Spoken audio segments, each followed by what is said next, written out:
नमस्कार, स्वागत है आप सबका हमारे खास कार्यक्रम में। मैं हूं कवीन सचान और आज बात करेंगे श्रीलंका की हालत की। वहां के इस वक्त जो हालात हैं वो किधर जाते हुए नजर आ रहे हैं। कार्यक्रम में समझेंगे कि असल में श्रीलंका में ऐसा क्या हुआ कि जब श्रीलंका गृह युद्ध से बाहर निकला था उस वक्त भी श्रीलंका की आर्थिक हालत इतनी खराब नहीं थी। ऐसा क्या हुआ कि श्रीलंका में 2013 के बाद अचानक 2022 आते आते श्रीलंका आर्थिक गर्त में जाता हुआ नजर आ रहा है। ऐसा क्या हुआ श्रीलंका के अंदर जिसके चलते वहां पर इंपोर्ट बहुत ज्यादा बढ़ गया और एक्सपोर्ट तकरीबन खत्म हुआ। और क्यों श्रीलंका में जो विदेशी भंडार होता है मुद्रा का वो अपने सबसे निचले स्तर पर पहुंच गया, या तकरीबन मैं कहूं कि खत्म होने की कगार पर है। और क्या इस पूरी क्राइसिस के पीछे इम्बैलेंस ऑफ पेमेंट जिसे कहा जाता है अर्थशास्त्र की दुनिया में वो बड़ा कारण है, और बाहर निकलने का रास्ता भविष्य में श्रीलंका के सामने क्या है, और ये समझाएंगे हमारे साथ मौजूद तीन बेहद खास मेहमान। हमारे साथ पूर्व राजदूत गुरजीत सिंह सर हैं। सर, बहुत बहुत स्वागत आपका। हमारे साथ डॉक्टर जयंत गुप्ता सर हैं, पूर्व राजदूत WBO में रहे हैं, आपका स्वागत है सर। और तेज प्रताप सिंह हमारे साथ हैं, प्रोफेसर हैं राजनीति विज्ञान के BHU में, आपका स्वागत है तेज जी। शुरुआत गुरजीत सर आपसे करना चाहूंगा कि सबसे पहले तो दर्शकों को ये थोड़ा सा समझना चाहिए या समझाना होगा आपको कि जब गृहयुद्ध हुआ श्रीलंका में और 2009 में जब उससे बाहर निकला था उस वक्त जो श्रीलंका के आर्थिक हालात थे या वहां पर जो मैं कहूं कि GDP थी वो करीब 8 से 9% के आसपास थी। लेकिन 2022 में यानी कि 2009 से और 2022 के बीच में क्या ऐसा गड़बड़ हुआ आर्थिक नजरिए से जिसके चलते आज श्रीलंका यहां पर खड़ा हुआ है? एक तो इन्होंने जो आत्मनिर्भरता होती है वो बिल्कुल भुला दी और सब कुछ ग्लोबलाइजेशन के हाथ में छोड़ दिया। इसलिए जब गृह युद्ध खत्म हुआ इनकी उम्मीद थी कि टूरिज्म बहुत बढ़ जाएगी और अव्वल टूरिज्म बढ़ी। लेकिन जब कोविड पैंडेमिक आया तो टूरिज्म को बहुत ठेस बची। दूसरी बात थी कि जो इनके लोग बाहर काम करते थे, तकरीबन 1 मिलियन लोग, वहां से रेमिटेंसेस बहुत आते और कोविड के जमाने में वो भी बंद हो गए। लेकिन जो आपका प्रश्न है कि गृह युद्ध के बाद क्या हुआ, इनकी जो ट्रेड और इंडस्ट्री थी वो पूरी वॉर एफर्ट में लगी हुई। उसके बाद इसको कन्वर्ट करना था कि उनकी एग्रीकल्चर, प्रोडक्टिविटी, टेक्सटाइल्स जो सब कुछ है वो आगे बढ़े। इसमें इन्होंने कोई अच्छे कदम नहीं उठाए और इस वजह से हर साल उनका जो फिस्कल डेफिसिट है और ट्रेड डेफिसिट है दोनों बढ़ते गए। इस तरह के आज वो दोनों बिल्कुल मान्य नहीं रखते हैं और श्रीलंका की ये हालत है। इसलिए ये continuous mismanagement, lack of adaptation और इकोनॉमिक मैनेजमेंट को पॉलिटिकल नजरिए से जो इन्होंने किया उससे इनको बहुत हानि हुई। और गुरजीत सर, जिस तरीके से हम देखते हैं अगर आर्थिक नज़रिए से श्रीलंका को समझे, 2009 की हमने बात की, 2013 में जो GDP विकास जिसे कहा जाता है वो तकरीबन आधी रह गई थी और पहली बार श्रीलंका को उसके इतिहास में सबसे बड़ा कर्ज लेना पड़ा था जयंत सर। तो ऐसे में उस कर्ज के बाद दोबारा एक बार कर्ज की तरफ 2019 में श्रीलंका आगे बढ़ता है और फिर कुछ ऐसी नीतियां सरकार की या पॉलिसी या मैं कहूं कि जो इम्बैलेंस ऑफ पेमेंट है उसको नजरअंदाज करना सरकारों के लिए भारी पड़ा है, इसके लिए आज जो हालात हैं। श्रीलंका की अर्थव्यवस्था में पर्यटन का, टूरिज्म का बहुत बड़ी अहम भूमिका रही है। 2018-19 के 19 में ही शायद वो ईस्टर के दरमियान बॉम्बिंग्स हुए थे और उसमें काफ़ी लोग मरे थे। उसके बाद से कुछ देश के जो पर्यटक हैं उनके मन में भय समा गया था और उससे एक तो प्रभाव पड़ा, पर्यटकों की संख्या में कुछ ह्रास हुई। उसके बाद कोविड आया तो उसमें और ज़्यादा उसका कुप्रभाव पड़ा। तो पर्यटन से उनको जो एक स्टेडी इनकम उनका होता था, फॉरेन एक्सचेंज का खासकर, उसमें बहुत कमी आई। दूसरी बात है, उन्होंने एक कृषि के क्षेत्र में उन्होंने ऑर्गेनिक फार्मिंग चालू किया और फर्टिलाइज़र्स का प्रयोग उन्होंने बंद कर दिया 2021 में जो फैसला किया था। जी 2021 में। तो इसका प्रभाव पड़ा कि राइस जो उनका स्टेपल क्रॉप है, चावल का जो उत्पादन होता है उसमें भारी कमी आई और उसके चलते फूड इन्फ्लेशन बढ़ा, जो आज आप देखेंगे वो बहुत ही ऊंचा हो गया है। पिछले 26 सालों में भी कभी ये 15% के ऊपर फूड इन्फ्लेशन नहीं गया था और साधारण इन्फ्लेशन जो है वो 18% के ऊपर चला गया है अभी मार्च के आंकड़ों के अनुसार। तो 2-3 घटनाएं हुई हैं, लेकिन एक बात और है, उन्होंने इंपोर्ट पर बैन लगा दिया।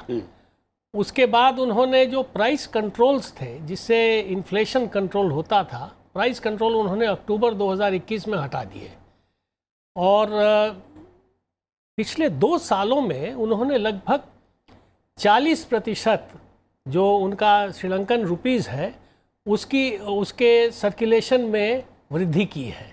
तो इसका एक प्रभाव तो सीधा पड़ेगा कि इन्फ्लेशन बढ़ेगा। डिवैल्यूएट किया जो जी मनी थी इफेक्टिवली। अब उन्होंने दबाव में पड़ करके IMF के साथ वो बातचीत कर रहे हैं, इसलिए उन्होंने डिवैल्यू किया है। लेकिन अगर आप 2012 देखें तो उस समय 125 श्रीलंकन रुपए $1 के बराबर थे, US डॉलर के। आज वो 310 श्रीलंकन रुपए $1 के बराबर हैं और एक्चुअल रेट करीब 350 है। तो अगर आप मनी सर्कुलेशन बढ़ाएंगे, गुड्स का प्रोडक्शन नहीं बढ़ाएंगे, सर्विसेज का प्रोडक्शन नहीं बढ़ाएंगे, तो इन्फ्लेशनरी प्रेशर तो होना ही है। तो श्रीलंका में पुअर मैनेजमेंट और जो पॉलिटिकल स्तर पर जो फैसले हुए, वेलफेयरिज्म के भी कई उसमें स्कीम्स लाए गए, इसका असर पड़ा कि एक बजट डेफिसिट हुआ उनका और चूंकि उनका पर्यटन से जो आमदनी होती थी उसमें ह्रास हुआ और टेक्सटाइल्स उनका एक मेजर एक्सपोर्ट प्रोडक्ट था, टेक्सटाइल्स के से जो उनको मिलना था उसमें कमी आई, तो उनका करंट अकाउंट डेफिसिट भी हुआ। ओके तेज जी, जिस तरीके से जो आंकड़े हैं एक कहावत है कि कर्ज लेकर घी पीने की, क्या श्रीलंका के मौजूदा हालात और वहाँ की नीतियों के नज़रिए से ये वहाँ पर फिर बैठती है? क्योंकि जिस तरीके से 2019 में सरकार लौटी, वहाँ पर जब गोटाबाया राजपक्षे की सरकार बनी और उससे पहले भी जो आर्थिक हालात से बहुत ज़्यादा ख़राब थे, 2021-22 में राजकोषीय घाटा में देख रहा था आंकड़े 10% से ज़्यादा और GDP क्रेडिट जो रेशियो होता है वो 2019 में जो 94% था वो अब 2021 में 119% पहुंचा। उसके बावजूद नई सरकार ने करों में रियायत, लोक लुभावन स्कीम्स, इनकी तरफ कदम बढ़ाए। मैंने कि सरकार एक तरफ आर्थिक हालात को शायद समझ नहीं रही थी या नजरअंदाज कर रही थी और दूसरी तरफ उसको गर्त में ले जाते हुए उनके कदम, वो नीतियां ज्यादा जिम्मेदार हैं। कविन जी, जो कर घटाया गया उसके पीछे ये भी तर्क था कि वस्तुओं के मूल्य कम होंगे, उसकी डिमांड बढ़ेगी तो इकोनॉमी में स्टिमुलेशन आएगा। अधिकांश कर घटाने के पीछे ये भी तर्क होता है और कई बार उसके अच्छे फायदे आते हैं। इसको आप प्योर मिसमैनेजमेंट भी नहीं कह सकते हैं, तुगलक की तरह कह सकते हैं। तुगलक ने अपनी नीतियां बनाई थी लेकिन उसके जो परिणाम थे उसके गलत आए। जहां तक कि ईस्टर की बात होती, ईस्टर पे अटैक हुआ, उससे पहले भी श्रीलंका में बहुत ज्यादा अटैक हुए थे। श्रीलंका में आतंकवाद से इतना प्रभावित देश था और 80 के दशक से 90 के दशक में पिछले 20-25 साल तक श्रीलंका आतंकवाद के उसमें था, लेकिन फिर भी ये जो टूरिज्म का रेवेन्यू था उस पर ज्यादा फर्क नहीं पड़ा। इधर कुछ घटनाएं घटी, उसमें पेंडेमिक से पूरे वर्ल्ड में टूरिज्म घटा, वहां भी टूरिज्म घटा, इसका प्रभाव पड़ा। जो आपने कहा कि टैक्सेस घटा दिए गए, उससे जो उनका रेवेन्यू कलेक्शन था वो निश्चित रूप से हुआ। और जो फर्टिलाइजर की बात कर रहे थे, केमिकल फर्टिलाइजर पर प्रतिबंध लगा दिया, ऑर्गेनिक फार्मिंग उससे हुआ। तो कुछ ऐसी परिस्थितियां बनी जो मिसमैनेजमेंट हुआ, कुछ पॉलिसी ऐसी बनी जिसके परिणाम कुछ और सोचे गए थे, क्योंकि ऑर्गेनिक फार्मिंग को प्रमोट करने का उनका उद्देश्य था, लेकिन उसके परिणाम दूसरे आ गए। अब ये स्थिति वहां आ गई है। और श्रीलंका में जो ये आपने कहा कि उधार लेके घी पीने का, ये काम आज से नहीं बहुत दिनों से हो रहा है। अब हम्बनतोता जो पोर्ट है, जो उसका चाइना के पैसे से बनाया गया है, उससे पहले ही श्रीलंका जो है डेट ट्रैप में आ चुका था।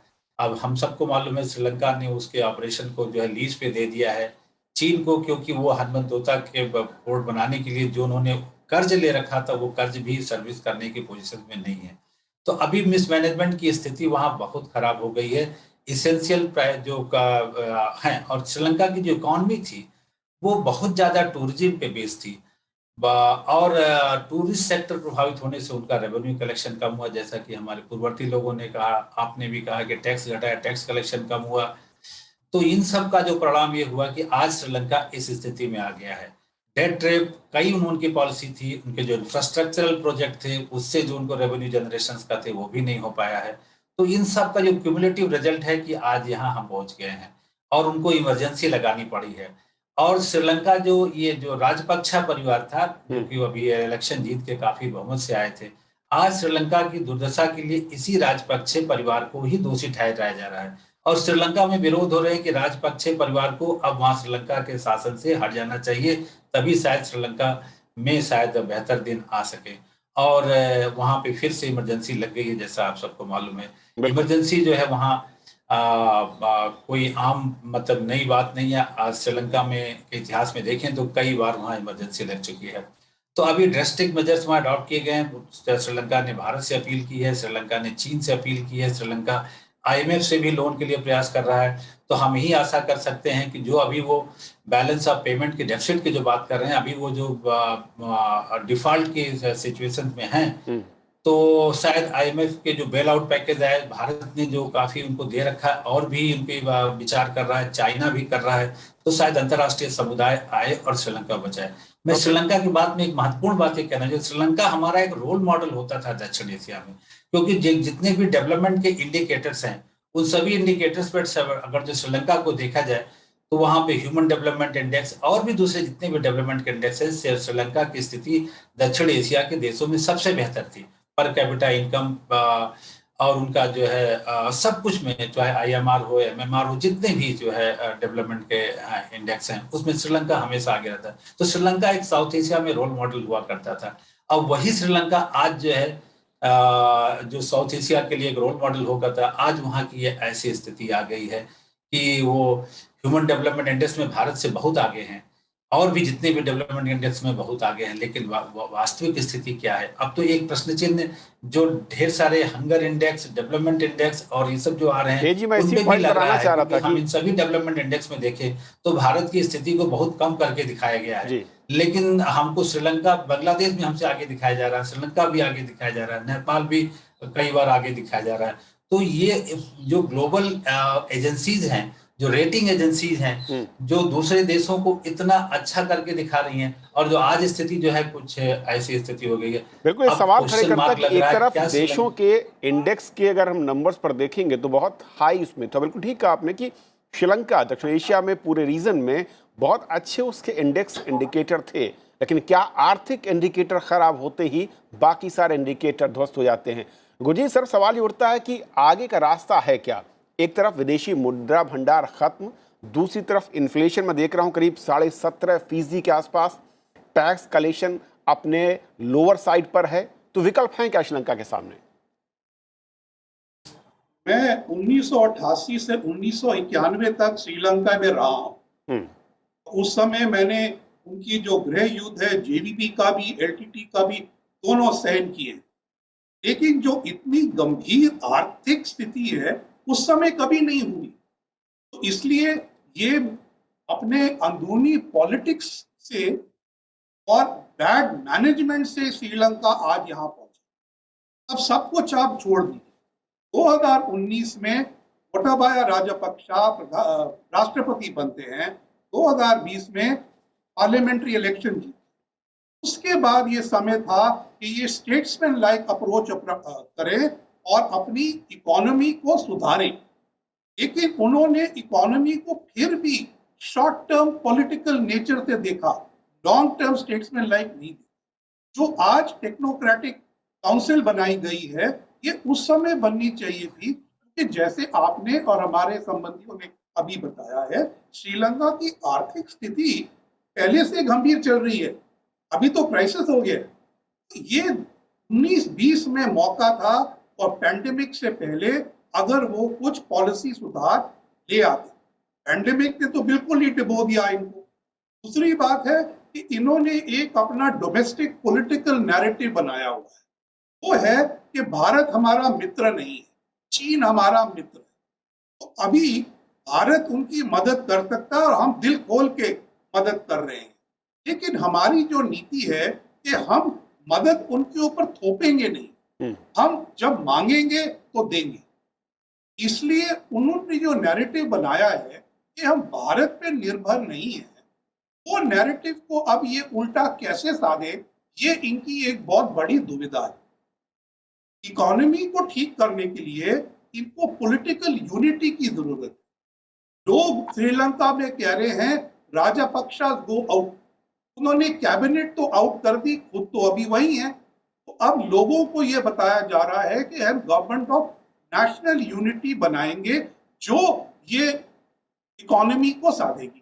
लेकिन बाकी जो ऑपोजिशन है वो कहती है ये फंदा तो आपके गले में पड़ा हुआ है, अब ये फंदा मैं आपके साथ क्यों साझा करूं। तो इसलिए वो भी मदद करने को तैयार नहीं है। अब आपने पूछा अगला हल क्या, अगला हल सीधा है, आपके पास आपको आईएमएफ के पास जाना पड़ेगा। आईएमएफ के सुधार के लिए तकरीबन 1 साल का ब्रिजिंग फाइनेंस फ्री है। कब तक भारत आपको तेल और चावल देता रहेगा, कुछ तो आपको सुविधा बनानी पड़ेगी, लेकिन ये कैसे बनेगी इस पे बहुत शंका है। अब इंद्रजीत कुमारस्वामी और 2 लोग और जो एक कमेटी बनाई गई है जो राष्ट्रपति को एडवाइस करेगी, ये बड़े अच्छे काबिल लोग हैं, इनको पूरी पॉलिटिकल बैकिंग देनी चाहिए और जो ये सुझाव दे ये पूरे श्रीलंका के पॉलिटिकल स्पेक्ट्रम को एकजुट होके इनके पीछे आना चाहिए। हाँ, इसमें श्रीलंका को दर्द बहुत झेलना पड़ेगा और ये दर्द राष्ट्रपति और उनकी पार्टी को सबसे ज्यादा झेलना पड़ेगा। जब तक वो इसकी जिम्मेवारी नहीं लेंगे आप आर्थिक सुधार नहीं कर पाए। ओके जैन सर, अब 2 बड़े सवाल ये खड़े होते हैं कि श्रीलंका की मदद करेगा कौन और कैसे करेगा, और क्या ये अंदर से बदलाव की कुछ कोशिश रंग ला सकती है, या फिर जैसे कि गुरजीत सर ने कहा कि आईएमएफ या दूसरे जो पड़ोसी देश हैं चीन या भारत जैसे देश, वहां से मदद का हाथ उनको इस गड्ढे से, इस दलदल से बाहर निकाल सकता है। श्रीलंका की आज की जो स्थिति है उससे मुझे कई वर्ष पहले ग्रीस की जो स्थिति हुई थी उसकी याद आती है।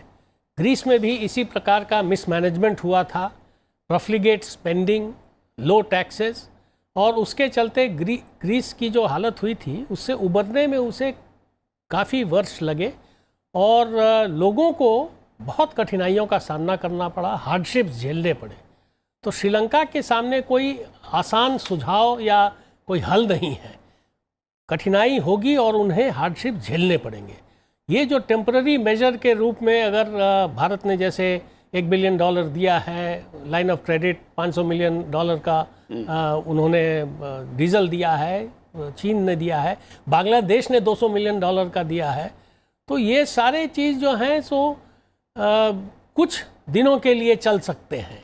लंबे समय के लिए आईएमएफ का डेट रीस्ट्रक्चरिंग ही उन्हें राहत दिला सकता है। और एक और चीज़ इस संदर्भ में मैं कहना चाहूँगा, श्रीलंका की जो एक्सटर्नल डेट है वो बढ़ती जा रही है। अभी जुलाई में उनका $1 बिलियन का एक इंटरनेशनल सॉवरेन बॉन्ड वो मैच्योर करने वाला है, उसको कहाँ से वो पैसा लौटाएंगे। उसका ऑलरेडी $1 के विरुद्ध में 54 सेंट्स हो गए हैं, जो इस तरह का हेयर कट की बात चल रही है। तो श्रीलंका अगर चाहेगा कि हम फॉरेन सोर्सेज से डेट रेज करें और उससे हम पैसे लाएं तो वो बंद हो गया है। क्रेडिट रेटिंग एजेंसीज ने श्रीलंका को पैसा देने के विरुद्ध में अपना एडवाइस दिया है, तो वो बंद हो गया।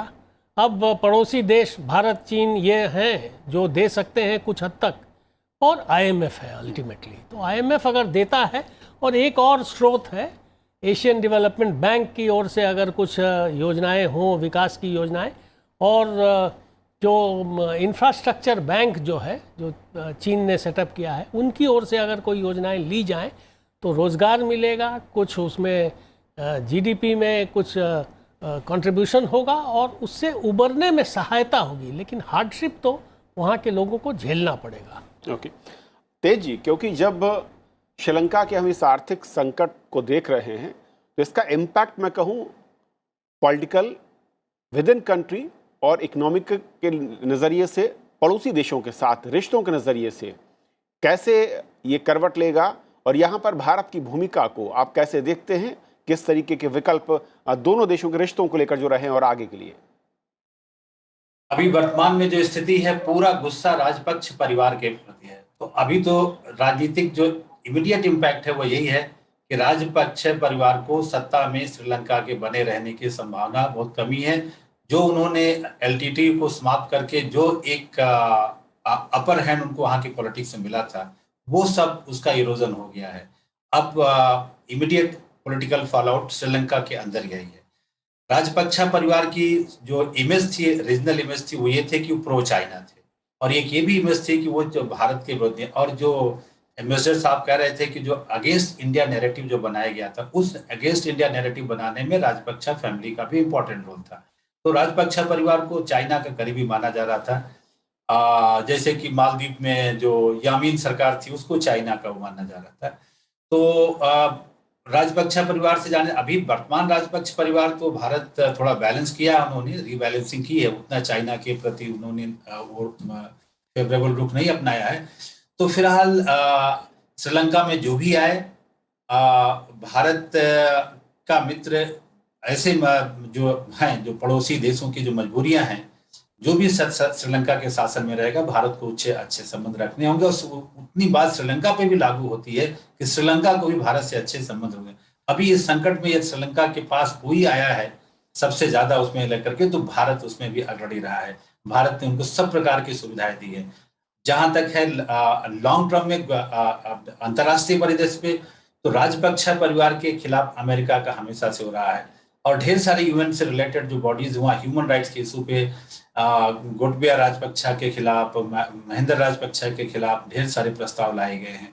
तो शायद राजपक्षा परिवार को सत्ता से बाहर जाता है तो जो भी सरकार आए, शायद वो ह्यूमन राइट के इशू पे और सब इशू पे, शायद जो वेस्ट ने अभी उनको एंटी एटीट्यूड ले रखा था और जो अगेंस्ट राजपक्ष के जो नीति अपना रखी थी, शायद उसमें नरमी अमेरिका या उसके सहयोगी देशों की तरफ आए। तो इसका ये वैश्विक स्तर पे ये प्रभाव पड़ेगा।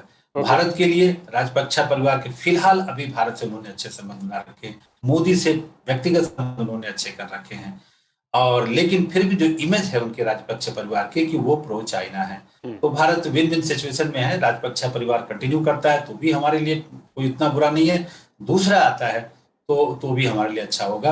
और भारत ने इस संकट में एक अवसर भारत को, क्योंकि हर संकट में अवसर भी आता है, और ये संकट अवसर जो है भारत के लिए आया, और भारत इस अवसर का उपयोग भी कर रहा है श्रीलंका को सिद्ध करने के लिए कि हम आपके पड़ोसी हैं, और कोई संकट होगा तो हम ही आपके साथ आके खड़े होंगे, चाहे वो सुनामी हो, चाहे और डिसास्टर हो, चाहे वो तमिल के अगेंस्ट फाइट हो। हर जगह अगर जो कोई श्रीलंका को बेल आउट किया है, कोई श्रीलंका को रेस्क्यू किया है, तो उसका पड़ोसी देश भारत ही रहा है। और ये जो एंटी इंडिया नैरेटिव है, ये श्रीलंका को बंद करनी होगी।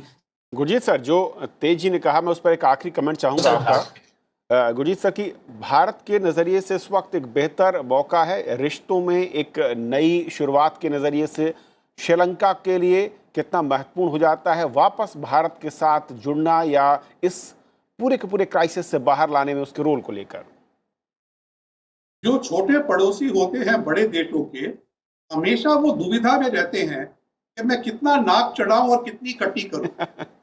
तो श्रीलंका की भी ये दुविधा है, और तेज जी ने ठीक बोला कि इस समय उन्होंने जो परसेप्शन अपनी बनाई हुई है कि भारत के बिना मैं अच्छी तरह रह सकता हूं, लेकिन भारत की नीति बिल्कुल ठीक है। हम उनकी दिल खोल के मदद कर रहे हैं और हमें करनी चाहिए, लेकिन उनके रिक्वेस्ट पे करनी चाहिए, अपने आप कुछ नहीं कर। लेकिन इसमें आप चीन का हाल देखिए।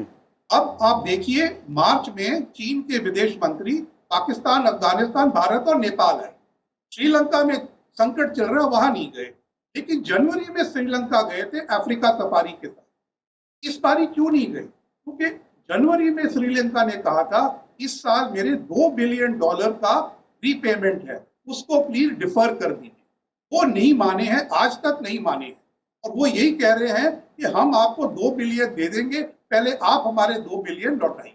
तो ये जो चाइनीज नीति है और उनके जो प्रोजेक्ट है लॉन्ग टर्म बेनिफिट और no benefit nobody knows, but long term होते हैं।